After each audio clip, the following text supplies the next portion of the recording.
Okay, hello. Hello. It's been a while since I've been here, and it's great to be back. Well done, thank you to Posey and to Iris, wherever you are, and to all of the rest of you for keeping this going so consistently and for so long. It's such an important, real life space to keep grassroots women's campaigning going and growing. As you may or may not have seen on Twitter, my main focus at the moment is to do everything I can to stop the unnecessary, ideological and dangerous conversion therapy bans from coming into UK law. Trust me, I want to repeal the GRA as much as anyone else, and I also believe that the overwhelming majority of campaigners, ultra or light or somewhere in the middle, do too. But I honestly don't think that we're at the point yet in terms of realistic political appetite, even within the Conservative Party, let alone on the left.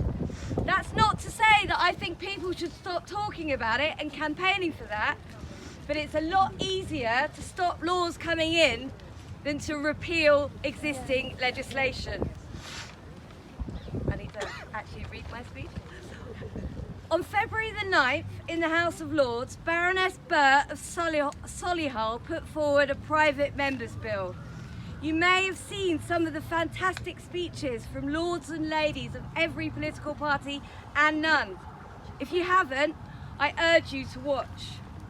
Peers who gave speeches on our side heavily outnumbered the trans activists, not to mention many others who were sitting there and seemed nodding and rolling their eyes at times. It was a historic moment in the history of our movement, and there's never been such a large show of parliamentarians speaking out against the dangers of transgenderism. At this point, I'd like to point out that this not only shows the growing courage and integrity of those members of Parliament, but also the anonymous women and some men who are working away day in, day out in the Palace of Westminster. And I want to give a particular shout out to the fabulous women of Conservatives for Women, Labour Women's Declaration and Liberal Voice for Women. But this achievement, this is also an achievement of all of us, here, online, anonymous, named, who've been relentlessly working away in our own ways to our own particular audiences for weeks, months, years, decades. It doesn't matter to me how long.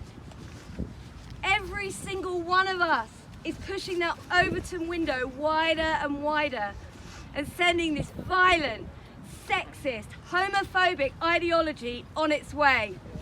Turf Island, we're amazing, and I'm proud of us all. However, for every gain that we make, the situation seems more insane every day. Who knows what madness we'll wake up to in tomorrow's papers? Just when I thought I couldn't peak any higher, it's John Lewis promoting an AGP with a whip, or the BBC pretending that perverts hormonally induced nipple pus is more beneficial than our mother's milk. There is no boundary that this psychopathic cult will not try to break. And so, despite our great recent success in the Lords, this Friday, 1st of March, everyone's least favourite ginger, Lloyd Russell Moyle from Labour, is trying with a different private members' bill in the House of Commons, and in my opinion, it's a lot more dangerous than the Lib Dem attempt in the Lords. He's been creeping around our movement for the past month or so, pretending that he's been under attack by trans activists and consulting on his bill. In my opinion, what he's really been doing is trying to work out the best way to make this unnecessary, ideological and dangerous legislation pass. I keep saying these words, unnecessary, ideological and dangerous, because that's what a ban on so-called conversion therapy is. It's unnecessary because there is absolutely no evidence of these oft-repeated abhorrent practices anywhere in modern Britain. even in their own research and propaganda, the practices that they describe took place decades ago and or abroad. So why this push to make these laws in every Western country? Because it's ideological. This is a way to firmly place transgender and transgender identity into law and stop, literally criminalise opposition to it. Of course, Moyle has put in loads of caveats to appease to the public, the government and even gender critical groups and make it sound harmless. But make no mistake, this legislation is dangerous. Dangerously opening a can of legal worms into the statute book. Not only does it threaten to criminalise the complex relationship between therapist, patient, pastor, flock, teacher, pupil, lecturer, student, and a child with their parents, grandparents, aunts, friends, it can act like hate crime legislation into every single area of public and private life. Sure, Moyle's making a big deal of exemptions for parents and clinicians, but not only could this bill be amended as soon as it's enacted, even the wording as is woolly and could easily be interpreted in different ways with harmful outcomes. The whole idea of predetermined outcomes is dodgy as fuck. Yes, if I'm talking to a young relative or friend about their wish to transition, you're damn right that my objective is to stop that young girl buying her breasts or that young boy to not take castration agents, aka puberty blockers. We've got to call them castration agents, they're not puberty blockers, that will leave him with a micro penis.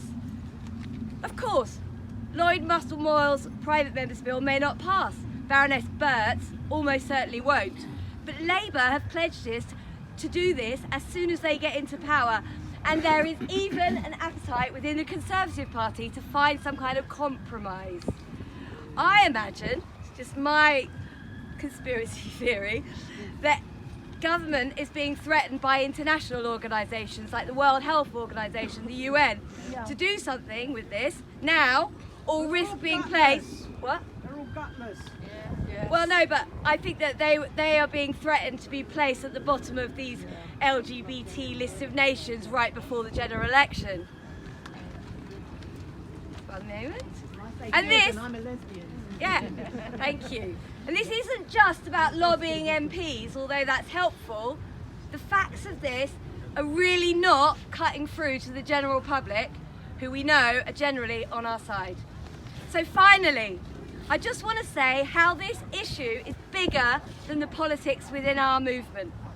A ban on so-called conversion therapy hasn't really got anything to do with pronoun choices or promoting AGPs or any of that. It's just basic.